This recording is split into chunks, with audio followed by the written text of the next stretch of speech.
the show where we empower you to make better choices so you can live a better life. I'm your host, Tonja Myles. I'm so glad you joined us today. And look, I am going to need your help. I'm in a place I've never been before, but I'm with a friend who I've known because he does so much good work in the community. I'm at the coroner's office. I know, right? I have a little challenge with that. However, if you look on TV, CSI, First 48, those shows are hot. And when I talk to a lot of students, I ask them, what do you want to do when you grow up? I want to be CIS. And I'm like, do you really? So guess what? To me, we have the coolest coroner in the nation. And you know that will be you, right, Dr. Bo Clark? Thank you, I appreciate it. I'm so glad you could join us today. And I've been excited about this interview because I've seen you in a lot of social circles. You do have an on-hands approach to when it comes to helping our community, but there's a lighter side to what you do. Sure.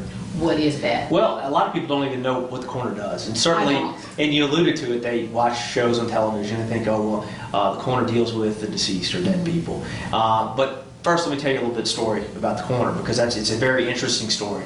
The office of the coroner really dates back almost 1,000 years. It goes back to 1190 AD, and it originated in England. King Richard the Lionheart, which was the king of England at the time, who had fought in the Crusades and had returned home to England to find his country really in disrepair. And basically what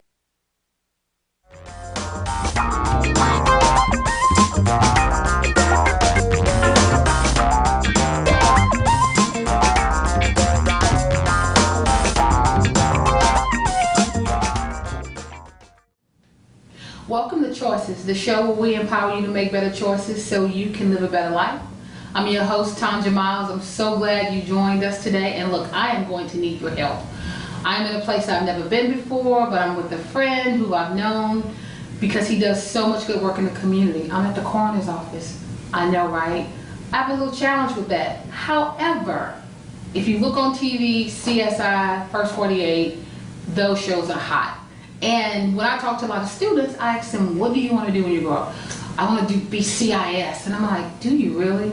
So guess what? To me, we have the coolest coroner in the nation. And you know that will be you, right, Dr. Bo Clark? Thank you, I appreciate it. I'm so glad you could join us today. And I've been excited about this interview because I've seen you in a lot of social circles. You do have an on-hands approach to when it comes to helping our community, but there's a lighter side to what you do. Sure.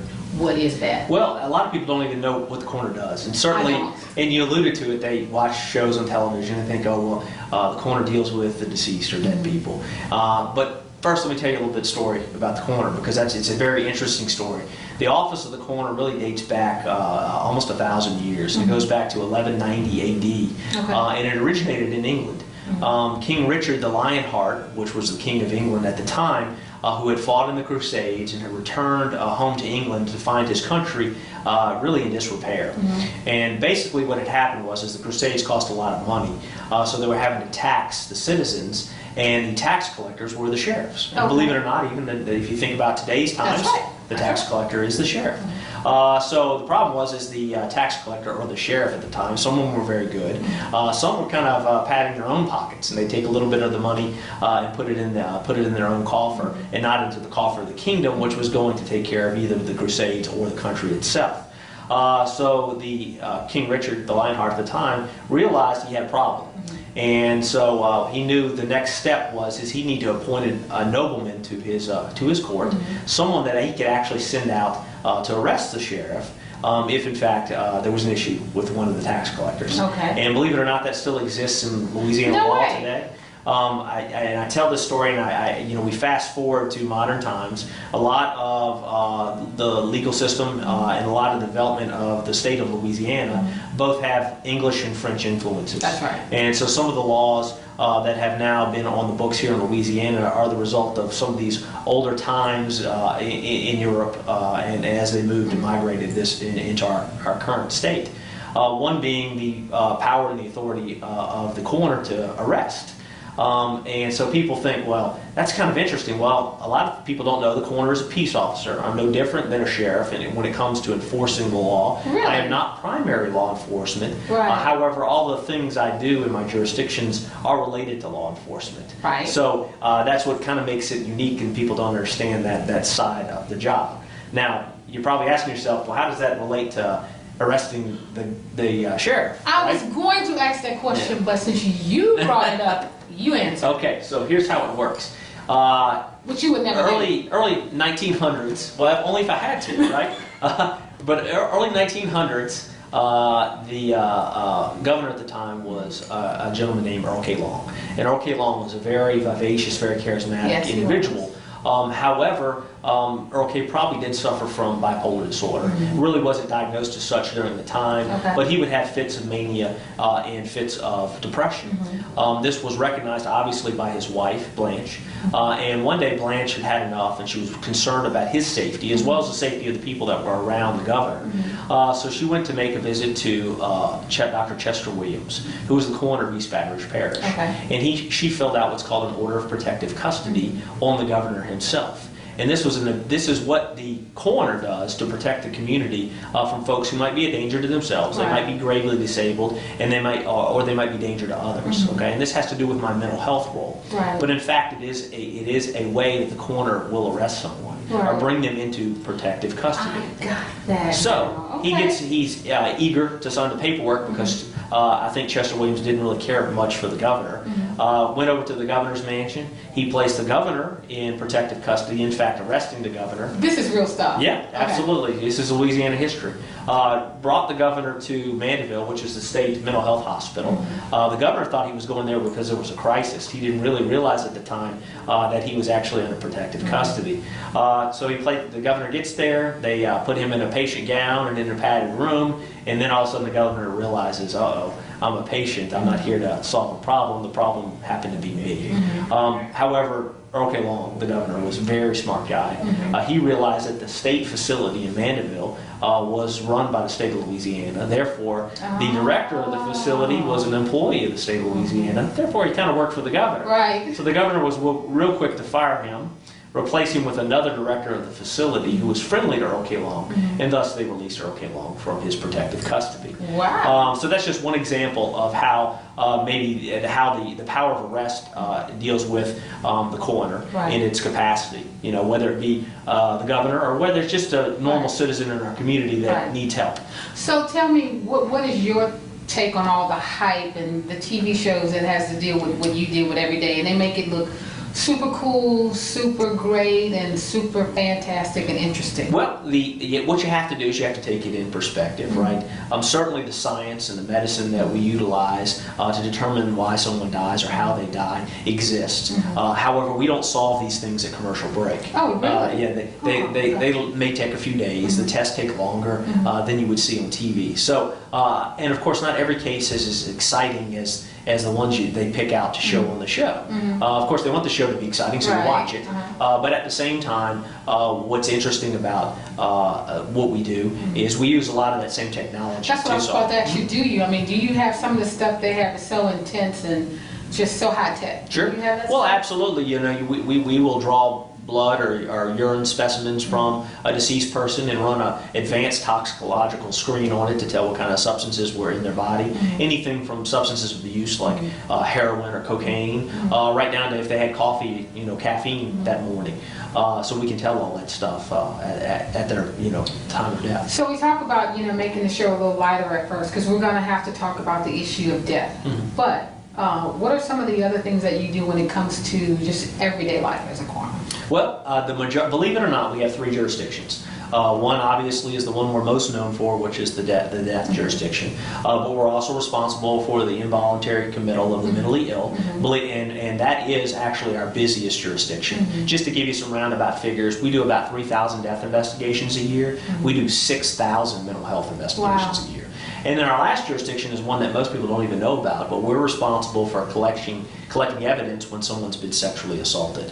Tell me about that one. Yeah, so that's an interesting one. And certainly because it is, if you think about a sexual assault, not only is there, in the evidence involved in a sexual assault, not only is there a role for medical treatment, which our medical community handles, but there's also a role for collection of evidence. Okay. So in the coroner, in one sense, I said that I'm a peace officer and I'm part of the law enforcement community, but I'm also a physician too. So I kind of have those two different roles, and that works really well for sexual assault, because if you think about it, in a sexual assault or alleged sexual assault, not only do you have a medical component, right? But you have a law enforcement evidence collection component. So I think the people that wrote the laws many years ago thought, who's the person that is the doctor and who's the person that is the police officer? It's the coroner. Okay.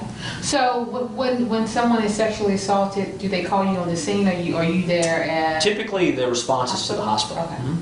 And so how does that work?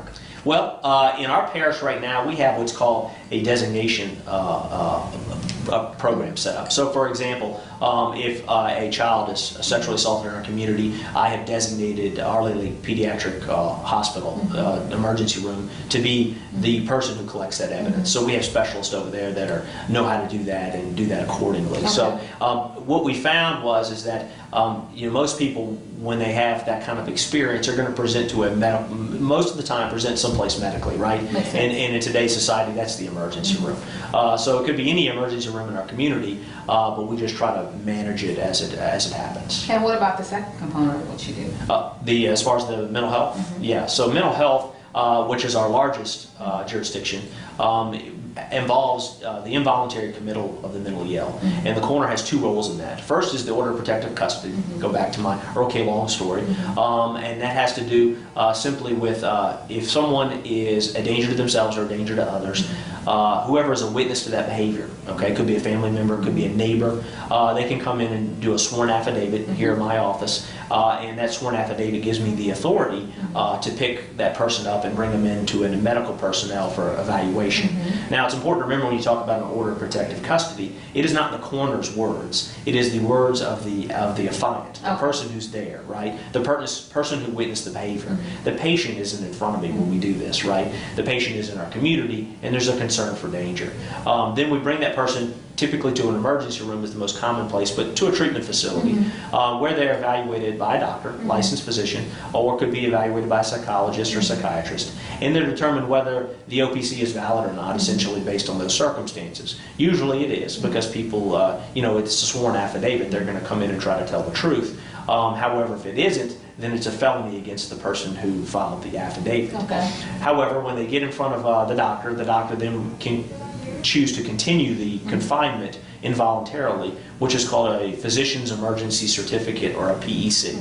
That's kind of starts the clock for somebody's involuntary committal. Okay. Within 72 hours, me as the coroner, or one of my deputy coroners, goes and sees that same patient, and we either agree or disagree with the first doctor. So there's two opinions from two separate independent doctors that determine whether you can be confined involuntarily or not, which is good, because that protects our Fourth Amendment Constitution rights to improper seizure of a person. So that's a good thing in our law. It takes two doctors. One doctor doesn't just have all the power over you. If I do come in and I confirm the second opinion, then you can be held for a maximum of 15 days. Anything beyond 15 days, you have to go in front of a judge and get what's called a judicial commitment. And those are the folks you hear about that need to go away to psychiatric facilities for longer periods of time, 6 months, a year, that sort of thing. So that's kind of how the mental health world works. And what's important to realize, the coroner's not so much involved in your treatment. He's just involved in the legal aspects of getting treatment. That makes sense. So now, what does a day look like for you? It starts early usually. Typically, we'll be responsible. My death investigators who have worked the night before will have given their shift summary for the day, which I'll be aware of all the deaths that have occurred or any other issues that have arisen. As far as the deaths go, the majority of the deaths in our community are natural, which is good. That's what should happen. However, it also, looking at all the deaths, it allows me to look at other deaths. When I say other deaths, non-natural deaths, you're looking at things like suicides, homicides, and accidents. And in those, I try to analyze them so I can tell our community partners, hey, we have a rise in heroin deaths like we did last year in 2013. Right. These are the things we need to look for. Or we have a rise in non-accidental trauma to children. Okay, so what do we need to do to mitigate that? Right. Too many infant deaths. Okay, so I'm kind of the steward of looking at all this data, and then I can reach out to the appropriate partner. After we do that, we might go through signing of death certificates. We do that here at the office. Potentially there might be an autopsy taking place. We do autopsies all days of the week. We also do autopsies for surrounding parishes through our regional autopsy program. Okay, what is that? So a lot of parishes don't have the same facility as you see here in East Baton Rouge. Okay. We're the largest parish in the state, so we have a pretty large office. Some parishes may not have a forensic pathologist to do their autopsy, so we do it for them. They bring the person here, we do the autopsy, and we give the result to that coroner in that parish. So now, when you're done with your day, I know you do a lot, but I also see you a lot. Go back to that on-hands approach that you do. You're really active in our community. Well, what's interesting is, in two fashions. Number one, I think about the vast knowledge that I gain when I go to a death scene, for example, is where a lot of what happened gets solved is what you actually see. There's so much that an autopsy can prove and show. Some of it has to actually come from what you see at the scene. Other parts has to do with, I'm a physician. I like to take care of people.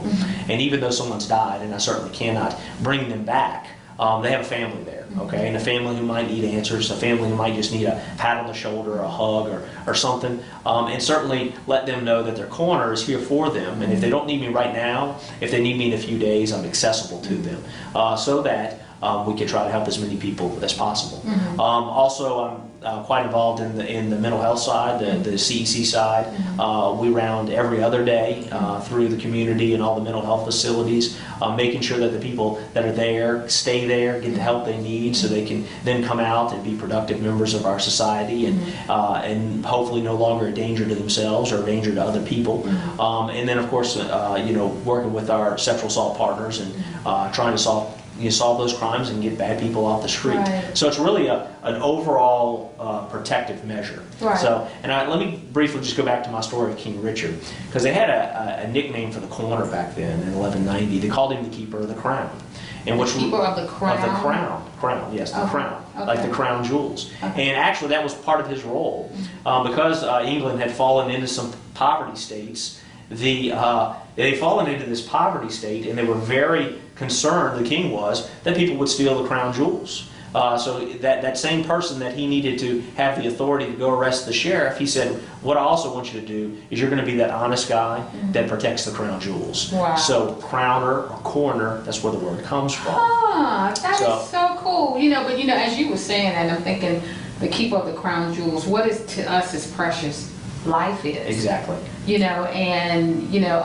Again, I'm amazed at what you do, because I never thought about, actually you going on the scene, so to speak, and then coming back to say, hey guys, we have an issue in this area. We need to address that. Like you did last year with heroin. Tell us about that. I mean, you really, set that off, and I think a lot of people did not know that it was that bad. Right. So in 2012, we had 5 deaths as a result of heroin toxicity, which wouldn't in itself seem out of the ordinary. It was a slight increase from the year before, but nothing that we looked at to say, well, this is a trend. What we noticed in 2013 was it was one after the next after the next, and we said, hey, there's a problem here. And so then you start saying, okay, I'm a doctor, right? So we diagnose the problem, and then we need to have a treatment plan. What are we going to do to fix this, right? Because one of my goals is to prevent death that is preventable. Okay. That's good. Now, if you're 99 years old, I don't know that I can prevent that. Okay. However, maybe I can prevent somebody from committing suicide, or maybe I can prevent an infant from dying as a result of an unsafe sleeping environment. Right. Educate people. So you look at the laws, you look at why it's happening, and what we found with heroin that was interesting was in 2010 you had the prescription monitoring program by the Louisiana Board of Pharmacy that stopped doctor shopping. Thus, it made people want to no longer have access to opiates on the street, pills. So now let's find another opiate, and so lo and behold, there's heroin that's cheaper. And the reason heroin kind of had flooded into our market is because the legislature had changed the rules as far as punishment for heroin distribution. And so when that happened, it was like the drug dealer said, let's go to Louisiana because we won't get in as much trouble as we would in another state. So it kind of created the perfect storm for heroin to spike. Now, so far this year, we've only had a few heroin deaths, which we're very happy for. Not for those deaths, but they're few. But certainly we still have to keep an eye out because at any moment we can start to see that trend again. And I want to be clear. I mean, we've had this conversation before, and I have friends who are, legislators, and we've talked about this at length. And I know that, it's your desire that, and other people as well, that there's stiffer penalties, and that at this session that's coming up, we deal with that, but I know we don't want to get into the Rockefeller law thing back in the day. What's your stance on that? Well, because I think you have a valid point. Okay, so you have users and dealers, right? Totally two different people. The users need our help. Okay, these are folks that have substance abuse problems. They oftentimes enter my mental health world, but the dealers are the folks that are just putting bad stuff in people's hands. So we got to say, hey, look, you can go do that somewhere else, just not in Louisiana. Now, do you put them in jail for the rest of their life? I don't think that's the answer, okay? But you got to make it not worth their time. They have, from a business perspective, and I know it's weird to think about drug dealing as a business, but it is. From a business perspective, they got to say, I want to set up my business in another state besides Louisiana. That's when we've been truly successful. So what is the magic number? I'm not really sure. I know it's not 5, which is what it is now. Probably not 99, which is what it used to be. Probably somewhere in the middle. The other side to that is a lot of people like to argue, well, it's not violent. Okay, well, I can agree on one hand that nobody has a gun and shot somebody else. However, to each one of those deaths, 35 deaths that I had, is a death. It ended in a death, right? You're talking about 35 individuals that have lost their lives as a result of this drug. That's 70 parents. That's I don't know how many extended family members, brothers and sisters. So, is it as violent as someone getting shot? No, but it's still death is still death in that circumstance. I've always seen that you had a great passion for what you do, and I see that now in this conversation. Why do this? I mean, with your tell me anyway. What's your background anyway? I mean, what did you do before then? Water cars? No, I didn't. After college, I went to medical school at LSU. I'm from Baton Rouge originally. What high school did you attend? Bishop Sullivan, which is now St. Michael's High School. And my wife and I both knew that we wanted to come back and raise our family here. So I did my residency training at OK Long in emergency medicine. Good for you. And then was practicing as an emergency medicine doctor. Within that time, in about 2003, I decided I wanted to give back to the community, so I became a reserve sheriff's deputy and working with their SWAT team and providing medical care to team members and to the public. And I did that for some time. So I kind of have this background in law enforcement and medicine, which is not often seen. No, it's not. So I now have an opportunity to extend that by being the coroner, because like I said, the coroner is a mixture of law enforcement and medicine. So kind of almost a perfect fit in that circumstances. Now, a lot of people say, well, I don't know how you do it. How do you do and see what you see? Besides the fact that most everything we do is very tragic and deal with is very sad, I love this job. It's the greatest job ever because I really feel like I have an opportunity to impact people. I'm still taking care of people, which is one of my oaths as a physician, and giving back to our community, which I certainly am ingrained in it because this is where my family is. So having a great EVR is a good thing, selfishly for me, but also for the community too. So what does your staff consist of? Because again, like I said earlier, as I'm out and about, especially when I'm talking in schools, everybody wants first 48 and they want to, do your job because it looks so cool and hip on TV. So what's the hippest thing that you do? Come on, what's the hippest thing that you do? Certainly solving a case is the interesting thing, okay? And that's the satisfaction of the job, especially if you're trying to piece back together what happened. Certainly there are a lot of times things are not witnessed, so you don't have that firsthand account. Obviously we're not there, we're not called there until what has happened has happened. So the satisfaction of being able to put it back together, which in the end answers a lot of questions for families, because a lot of families have those questions of like, how can you tell me what happened to my loved one? And we're able to say, well, let me show you, and we take them through the whole process. And it can be painful, obviously, for them to listen to that stuff, but at least there's a level of closure that they have as a result of that.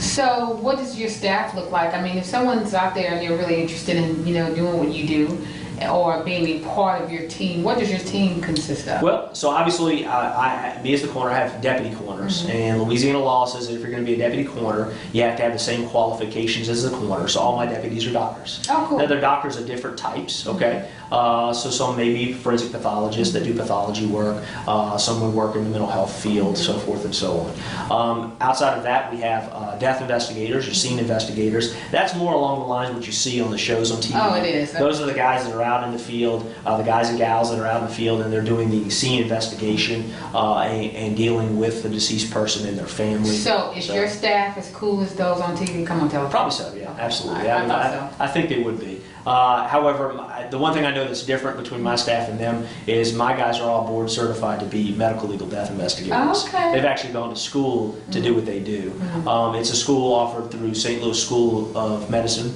in St. Louis, Missouri, and then they sit for a national exam, which I felt was very important. I mean, you expect the paramedic to show up at your house to be certified in what the paramedic does. The policemen have gone through the police academy, the firemen, and so forth. Well, we feel the same way about our investigators. They should go through a similar type training to be experts in what they do. Right.